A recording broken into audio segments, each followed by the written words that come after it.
debat yang belum menyuarakan suara rakyat ya. Artinya itu mungkin di tataran pemerintahan sih oke. Mulai dari bagaimana pengadaan alutsista, terus yang intinya dari sekian puluh triliun kemarin, bahkan mungkin sekian ratus triliun itu diperuntukkan untuk pengadaan itu. Nah, calonnya gitu ketok wisan gitu calon gitu. Oh, itu calonnya. Oh iya. Oh iya. Ayo ngopi saya. Oh, ngopi. Alhamdulillah. Kopinya mau habis, tapi tetap diskusi berjalan. Oke, selamat malam teman-teman semuanya, kembali lagi kita di sini ya sama Rindy Alvaro Channel dan juga MGB Ribbon, Mbah Gabut Ribbon Channel. Nah, malam hari ini masih bersama Mbah Gabut dan Pak RT. Iya, kita masih akan membahas sesuatu hal yang lagi hangat ya. Yang terakhir kali kemarin kita juga melihat bersama-sama bagaimana 3 calon atau pasangan calon presiden yang tampil dalam debat yang diselenggarakan oleh KPU ya. Nah, ini dari situ apakah dari Pak RT dan Mbah Gabut sendiri sudah yakinkah dengan pilihannya atau sudah mewakili wargakah pernyataan-pernyataan dari ketiga calon tersebut? Monggo dimulai dari Mbah Gabut, monggo bisa di reaction apa ya namanya ya? Tanggapilah. Iya, santai aja Pak. Ini kalau saya kan ini sudut pandang warga ya. Iya. Saya bukan relawan salah satu pendukung paslon, tapi warga. Nah, kalau kita ngomong memang kemarin itu ya masih terjadi semacam debat yang belum menyuarakan suara rakyat ya. Artinya itu mungkin di tataran pemerintahan sih oke. Mulai dari bagaimana pengadaan alutsista, terus yang intinya dari sekian puluh triliun kemarin, bahkan mungkin sekian ratus triliun itu diperuntukkan untuk pengadaan itu. Nah, kalau yang mendekati suara rakyat sebenarnya yang paslon 03 gitu. Karena satu mungkin beliaunya juga mantan kepala daerah ya. Terus kedua yang agak realistis juga terkait dengan serangan cyber. Nah, kalau kita ngomong mulai dari pinjol, judi online, terus teror Kayaknya ngena banget jadi korban juga. Nah, ini kan sebenarnya yang patut diperhatikan juga oleh pemerintah ini, karena itu juga merupakan serangan pada negara kita.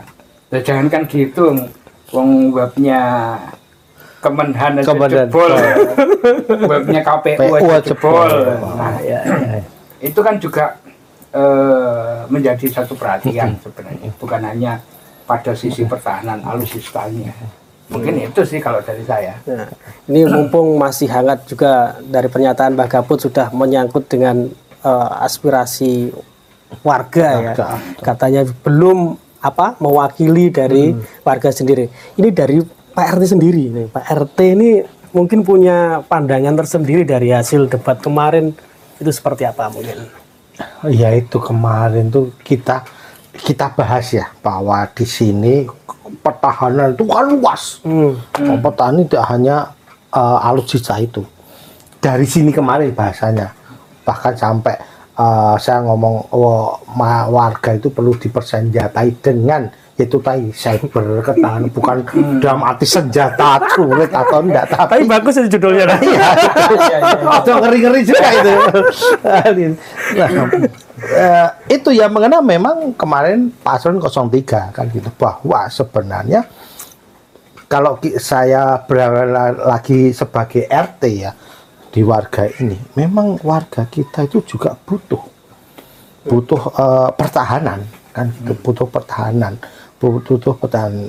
terutama nanti bagi warga-warga yang di perbatasan, bagi warga-warga yang ada di pinggir-pinggir atau di pulau kayak gitu, itu juga dibutuh pertahanan gitu. Dan untuk perang sekarang, melihat sekarang perang Ukraina sama Rusia itu ya, itu kan sekarang perangnya perang canggih.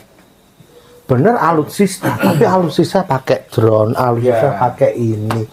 Terus ini juga perang cyber, perang di media, kan itu kan. Nah, itu kan juga butuh gitu. Dan itu juga butuh dana, juga butuh, maksudnya dana ya dana untuk memintarkan untuk ini. Dan kemarin kok ya saya sepakat kalau untuk pertahanan negara itu ada yang sebagian rahasia, sepakat. Tapi kalau masalah dana, ya diflorkan. Dapatnya dana berapa miliar, berapa triliun. Karena apa? Itu kan juga pertanggungjawaban kepada rakyat. Ya, betul. Kan gitu loh.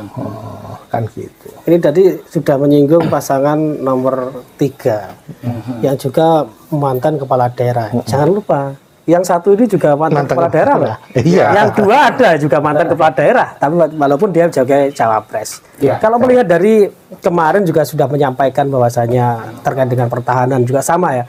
Itu harus ada keterbukaan begitu dari pasangan nomor 1 maupun dari pasangan nomor 3. Kalau nomor 1 sendiri secara spesifik, apakah sudah mewakili aspirasi masyarakat atau masih dari tataran atas saja, Mbak Gaput? Ya, kalau 01 sih memang karena dia juga akademisi dan juga mantan kepala daerah juga, yang minimal pernah bagaimana sih mengatur sebuah anggaran negara. Itu dipergunakan untuk apa-apa dan sebagainya. Bahasa kerennya itu mengatur APBD ya, mulai dari APBN, apalagi kalau sudah negara kan APBN. Kalau kita ngomong data yang dirahasiakan, ya memang ada data negara yang harus dirahasiakan, tapi ada juga yang harus keterbukaan publik. Contoh, penggunaannya ini untuk apa aja sih? Dengan nominal yang segitu besar, itu kan minimal untuk beli pesawat tempur sekian ratus miliar misalnya, atau sekian triliun. Nah, itu kan harus tetap terbuka. Ingat loh ya, negara kita ini negara yang penuh keterbukaan sebenarnya. Beda dengan Amerika yang punya Pentagon. Semua diatur oleh Pentagon. Nah, tapi kalau negara kita, Kementerian Pertahanan ini kan bagian dari pemerintahan. Di situ memang ada TNI, Polri dan sebagainya yang memang harus ada data yang dirahasiakan. Nah, tapi ada juga data yang harus keterbukaan. Lawang Menteri Keuangan aja nyampaikan kok penggunaannya sekian dan sebagainya. Sekecil apapun penggunaan dana negara itu kan pasti warga kan juga butuh. Lawang itu juga hasil pajak kita kok. Artinya saya pun juga bayar PBB misalnya, atau mungkin bayar pajak kendaraan dan sebagainya. Nah, itu kan penggunaannya untuk itu. Ini artinya sudah mengarah ke pemerintahan sekarang. Jangan lupa, pemerintahan sekarang Menteri Pertahanannya adalah pasangan calon nomor 02. Artinya apakah Menteri yang saat ini juga yang pejabat yang menduduki di situ, apakah ini ada sesuatu yang kurang pas atau memang salah di situ untuk keterbukaan sendiri? Ya, kalau saya katakan sih, kalau kita ngomong sebagai warga masih kurang pas. apa yang harus dirahasiakan, apa yang harus keterbukaan. Nah, itu kan seharusnya disampaikan. Oke lah, ini dana sekian, penggunaannya untuk ini dan sebagainya. Itu kan warga juga butuh tahu. Beda dengan strategis pertahanan misalnya. Nah, kalau strategis pertahanan itu kan memang harus dirahasiakan. Hanya mungkin TNI, Polri itu yang tahu ranah itu. Contoh, mana sih batas-batas negara yang tidak boleh, apa istilahnya kalau bahasa ininya itu zona terlarang. Nah, itu kan kan kita juga harus wajib tahu. Misalnya Pak RT ini sebagai pemangku wilayah, dia tanpa keterbukaan pada warganya tiba-tiba menggaris wilayahnya ini zona terbatas, zona terlarang. Terlarang.